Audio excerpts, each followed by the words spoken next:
He's telling me about how when the girl was uncontrolled, she would throw herself down and have temper tantrums like that and beat her head on the floor, and then the teacher would scream child abuse.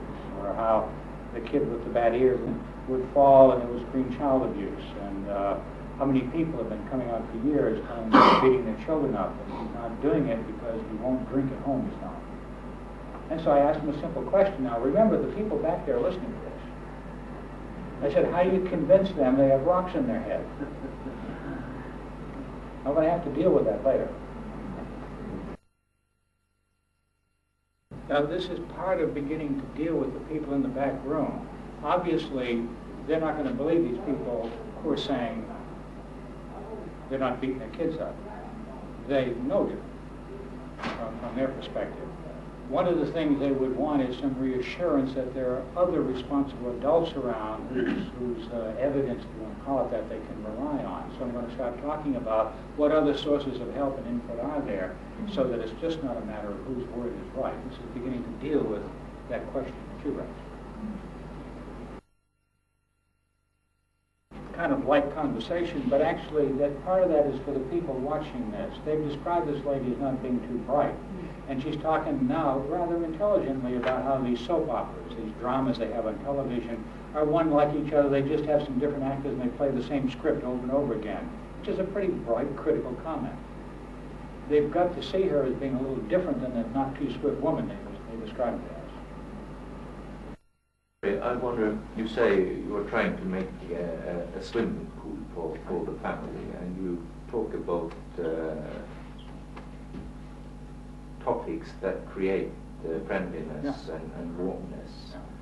And I guess you're a long way from home. Oh, and I guess this is a one-time consultation. Right. Would it make any difference if this is a family that you would work with? No. I would just continue this. But would you bring up difficult topics? Not out of the context in which they're willing and ready and able to talk about it, no.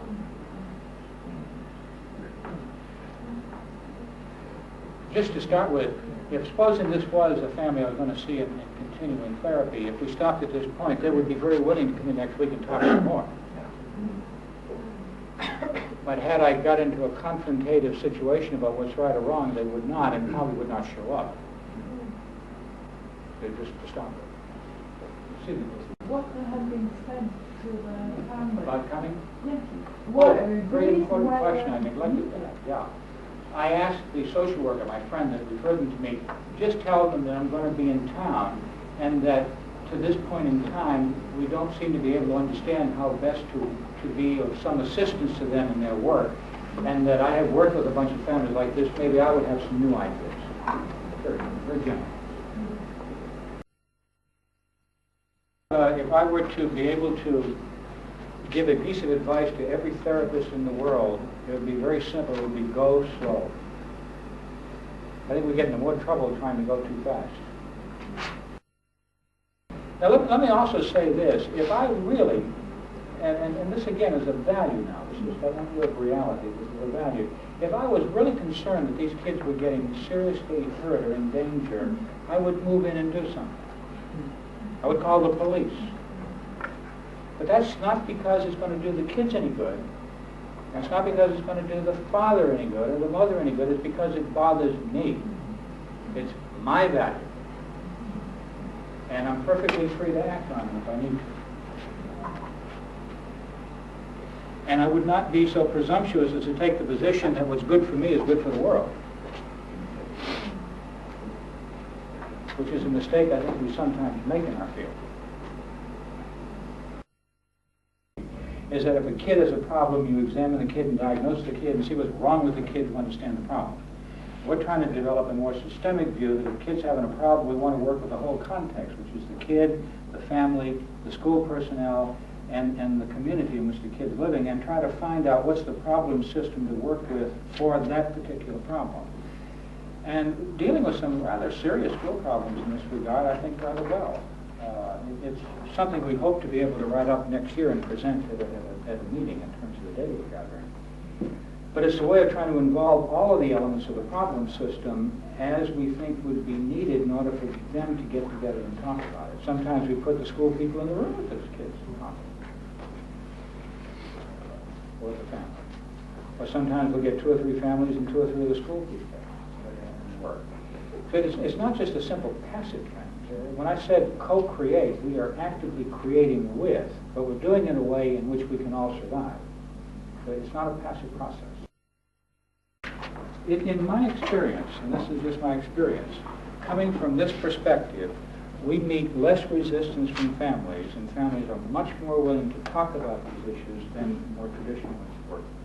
This is one of the, for instance, in our work with abusive families that are referred from protective service, where there's a lot of family violence.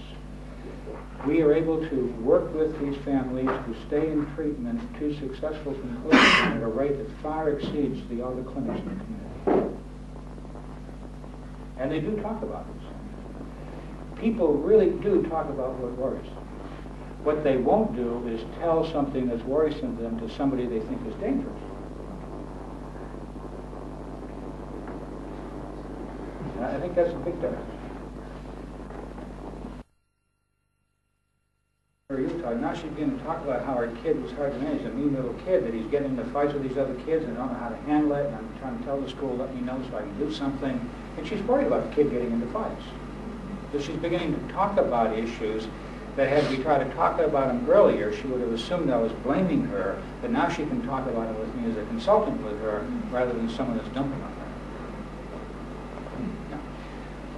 I think it's common that especially family therapists often have bad conscience for not taking enough care of children in family therapy, that children are sitting there looking in the ceiling. And do you have any points of view on that? Yeah, I'm a little concerned right now about this, and pretty soon I'm going to send the kids out and have the social worker go buy them a Coca-Cola and get them out of there. I think they've gotten what they can out of it right now and gone as far as we need to go with them. But I still have a ways to go with the parents, and so I'm not thrilled. And so in a few minutes I'm going to send the kids out. So you will have no problem with talking with the parents afterwards? No, I don't define therapy as needing to have everyone in the room at the same time. I want to work with whatever relevant members of the problem system I think are useful at that moment, whoever that might be. Had you decided in the beginning how long this session should last? Very generally, yeah. On a consultation of this sort, I'm never sure how long it's going to take. And so I will always set it up for a minimum of 2.5 hours, so that I don't feel pressured for time. If I finish before that, we'll quit before that. This one lasted about an hour and a half. And they were prepared for that. Yeah. Ordinarily, when I first see a case, for instance, that I'm going to see regularly rather than consultation, I'll put aside 2 hours for the first interview and use whatever I need to. Ordinarily, after that, an hour seems to be sufficient.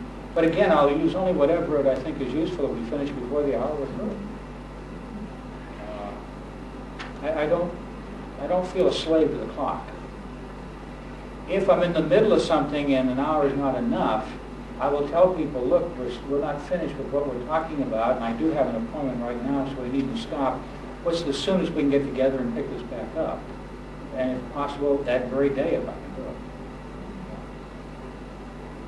And so I don't like to make sure. As a matter of fact, in making appointments in general, I never make more than one appointment.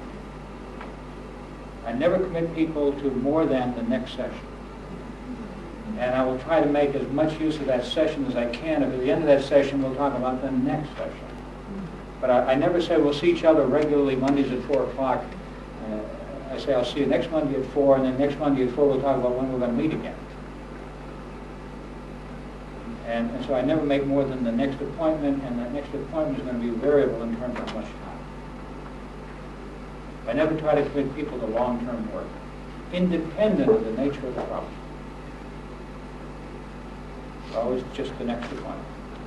What is your philosophy to do that? What is your philosophy to do that? Because I see myself simply as a consultant with people in their struggle, and need it only to the extent they feel I'm helpful to what they're doing.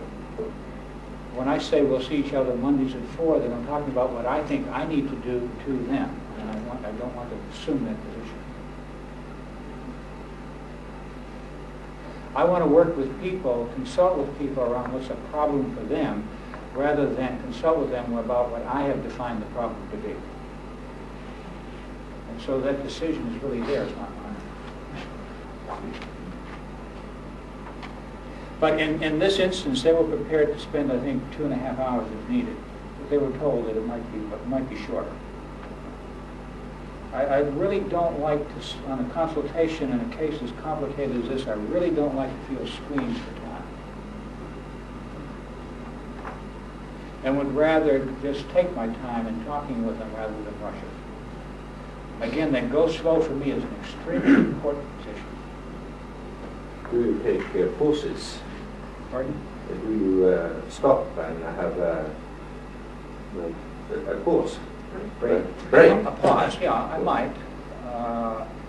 If I was feeling tired or puzzled or confused, or if I find myself getting irritated, I would want to sit and talk with myself about what the hell's happening. In this instance, no. Ordinarily, my personal experience, and this is now at a personal level, not a theoretical level, is that if I'm really engaged in a conversation, and I think I am with these people, I find it a stimulating and exhilarating experience rather than a deadening.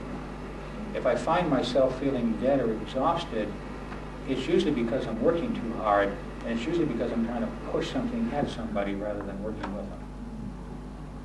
But if I'm really in a conversation, like I think I am here, I find the feeling of tiredness just doesn't happen. I feel more excited. Do you ordinarily work alone, or do you have co-therapists together with you?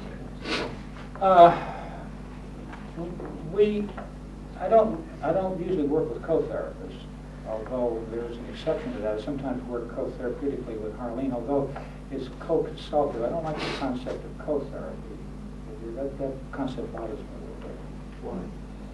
Well, it sort of assumes that all therapists are in there doing the same thing and there's continuity across therapists, and I don't think that's true.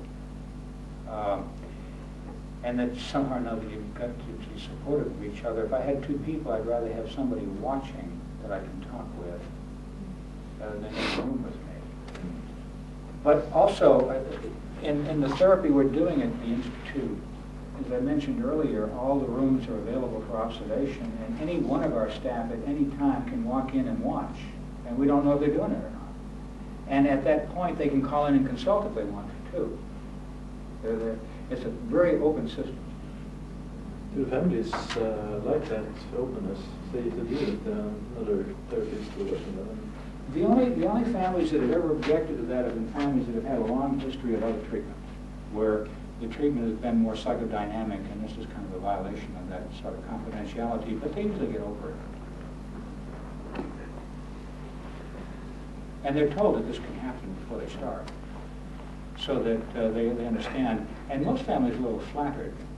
Sometimes what I'll do, if a consultant calls in, I'll say, well, come on in and share our views, and I'll have that consultant come in.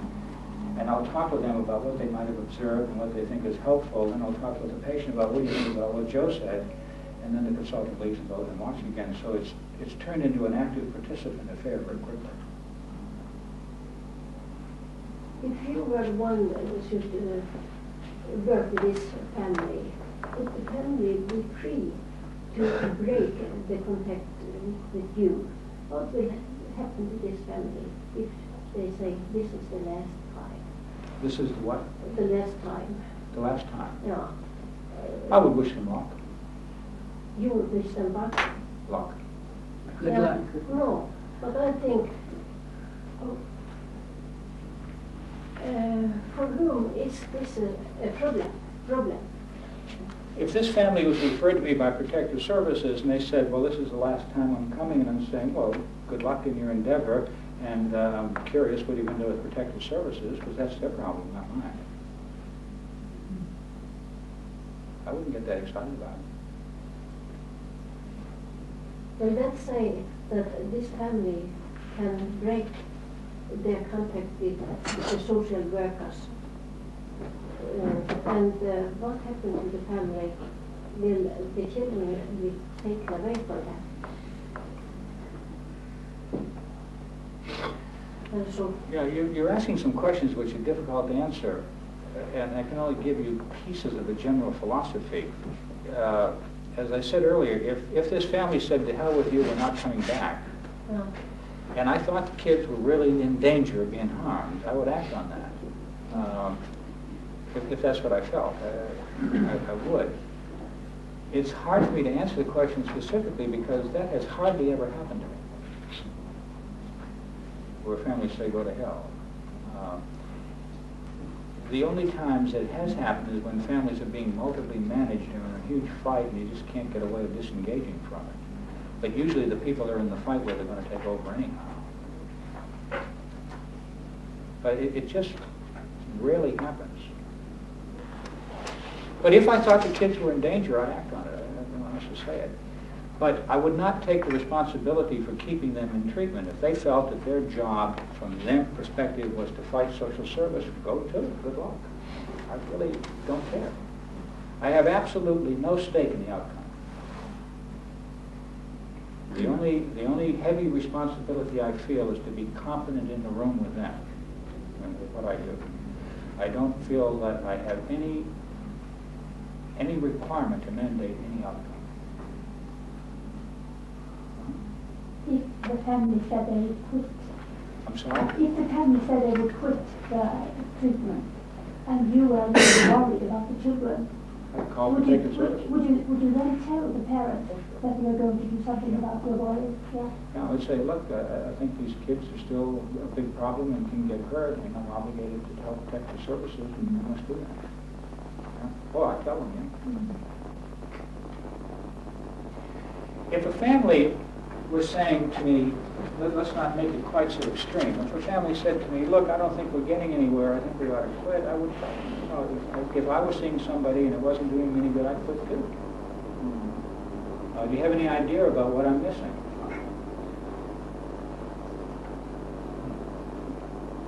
And then they'll start telling me where I'm missing the boat. And usually at that point, they're going to stop the idea of quitting. It just doesn't really happen. Now, if you're into, and this is where the context in which you're working makes a difference, if you're into a family that's being coerced into therapy by some external authority, then that's more apt to happen. And particularly if you take your mandate as trying to fix the problem the authority has rather than the problem the family has. See, in this situation here, I have avoided very carefully being responsible for their good behavior, which is what the social service department is responsible for. That's their job, that's not mine. And I want to be very clear that those are different responsibilities. My mother won't tell one of my brothers up there that this is the case, but I just found out about it and made her tell me about that mix-up that might have occurred. And this is different than in our family. In our family, we tell each other everything. No secrets. Interestingly enough, this history of that possible mix-up is a history that all of these armies of people that have worked with these people for years never got. Brand new history. Which is an interesting thing about history. I think any time you change your description of the problem, any time you develop a new story, you change history. There's no such thing as a fixed history, which gets into the issue of truth, which we're raising a while ago. Anytime a new narrative is developed in a conversation with people, you develop the history to support that narrative. It's just in the nature of history. What she's talking about is, about 3 weeks ago, she said she'd had a belly full of his drinking. And she just told him, look, this is your problem, and if you can't have me drinking, I'm going to take care of these kids and we're going to leave. Again, does that sound like a not too swift mother? Uninterested in the kids? And he's talking about how he decided he really needed to do something about it. Once saw the Vietnam counselor. He's also talking about something which is interesting, that, and he talks more about this later on here, but how sometimes he'd wake up with these nightmares and he'd try to strangle the kids. He's beginning to talk about the physical abuse that the welfare people have been worried about. And indeed it does come out, and indeed they will talk about these things. But within a setting and a context that makes sense and that they can cope with and deal with. And you know, it's not bad for a guy who's in a big fight with this many people from agencies to within 1 hour start talking about this. I think that's pretty rapid. So I think my experience is that if you take this position, it's not just sitting back and letting anything go. In fact, it happens faster. If you go slow, it goes faster. It's a paradox. It's like Norwegian weather. It never behaves the way it should. I was just drinking 7 days a week. For a while, he wouldn't drink on Sundays, but lately he's been drinking 7 days a week. And that's why she laid the law down and said, no, I'm not going to take this anymore. And then he's saying, well, this would get set off. He'd get calls from his grandmother or letters from his quote mother, and he just couldn't handle it. And sometimes she would act like his mother. It really began to talk about the kinds of things that people with major drinking problems in a relationship talk about. And again, this is all within the context of an hour, which is pretty fast, I think. I have one comment here. You're developing a very fine conversation, very far away from the topic of field of circular questioning. Oh, yeah. Do you have any comments on circular questioning? Yeah.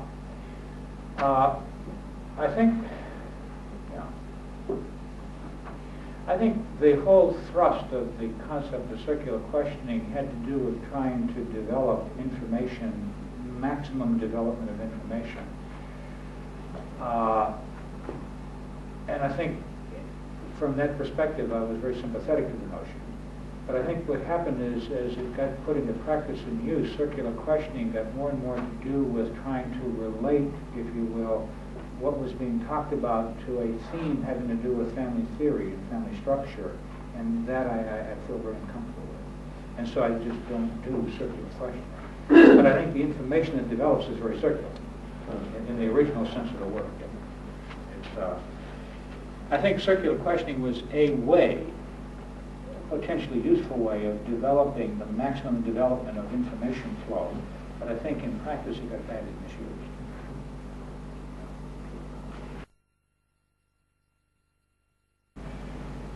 I think where circular questioning began to miss the boat is people began using circular questioning as a method of proving, if you will, the symptom functionality for the family. And I think at that point it really then became a way of shutting information off, telling people what really happened rather than listening to their telling you what really happened. I think that's where it went wrong, yeah. Now I've got those professionals in the other room. And let me play a little game with you, if I may. You want to play a game? Maybe. The group back there consisted of a number of people. They're sitting back there wondering, what the hell is this? And did he just get fooled by these people? Did they schnooker him? And I can be sure that their experience of this family is not the experience they've had. And their experience for them is much more powerful and vital than anything I can do. No, they know what they experience. We all tend to think our view is the real world. Because it's the only damn world you have. And you better think it's real. And so if I were to walk in that room and I could say, see what you missed, what would happen to me?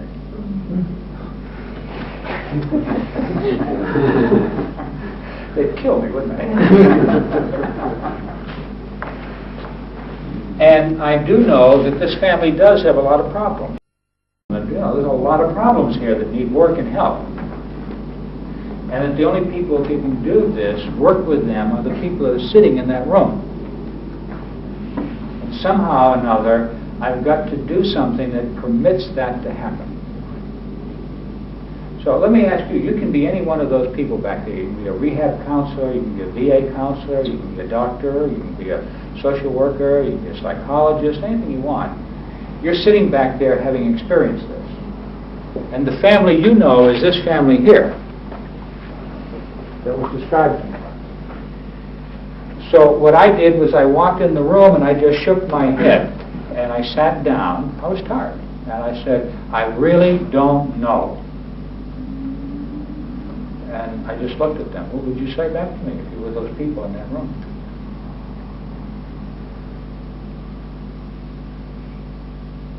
Nothing.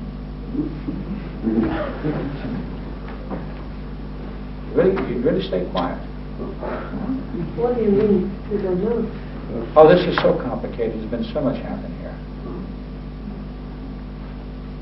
maybe they started to tell you about some of their experiences with family. Try to give you some advice because you said, I don't know.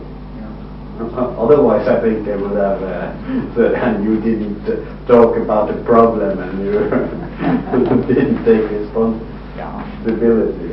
They began talking a little bit about some of their experiences and yet how this was a little different, and they weren't too sure themselves. See, what I was doing was responding to their uncertainty. Had I come on as a strong expert, they would have taken a hard stand that I was wrong. I guess these other people, professionals, they had been talking to each other. Oh, during this? But, yeah, but when they saw it, and maybe developed more of an uncertainty about their own opinion. Yeah. And as a matter of fact, one of them said, well, you know, they sounded pretty good in there, but I remember when he almost hit me. Another one said, well, yeah, but I don't know, something seems to be happening here.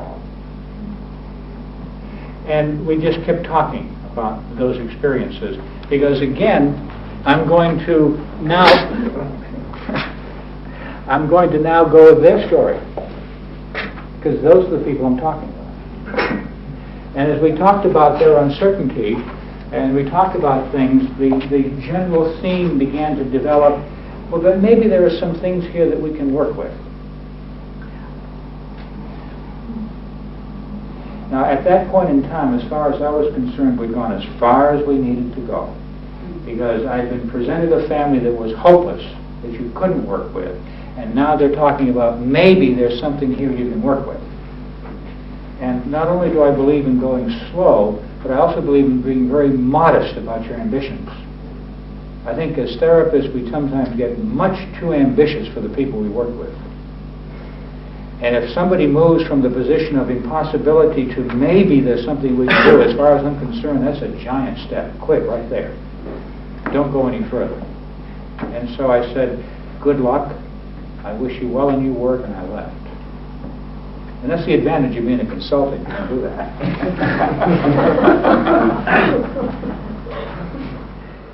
And what I did was I asked my friend to go visit the family and talk with them, and she did.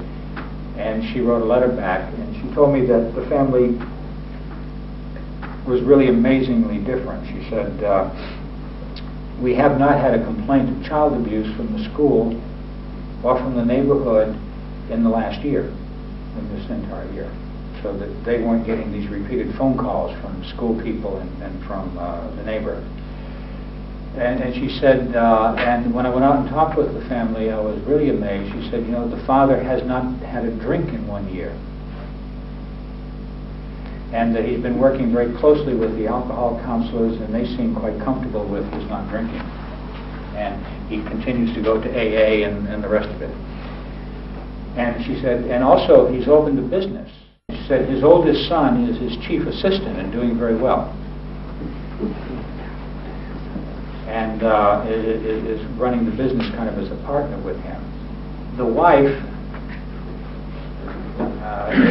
had changed jobs, and she went to work for a company that has one of the fringe benefits for the company is that they will support you if you go to college to improve your skills. And she's taking some courses at the junior college in computers and word processing so she can get a better job with the company. And she said, an amazing, the kid with the bad leg has had surgery on the leg twice in this 1 year, and the surgeons are convinced that his leg has achieved maximum mobility. And he's also doing quite well in school. He's making B's and C's now and is out of that cage they have him. And she said the funny thing happened just a few weeks ago. His grades began to slip, and they sent home a warning note from the school.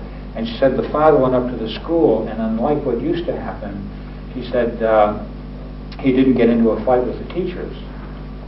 And he asked the teachers if they would be kind enough to provide him the homework assignments, and he would sit down after class each day and make sure the kid did the homework and get his work in. She said, you know, it's amazing he didn't have to do that because the boy's grades immediately improved.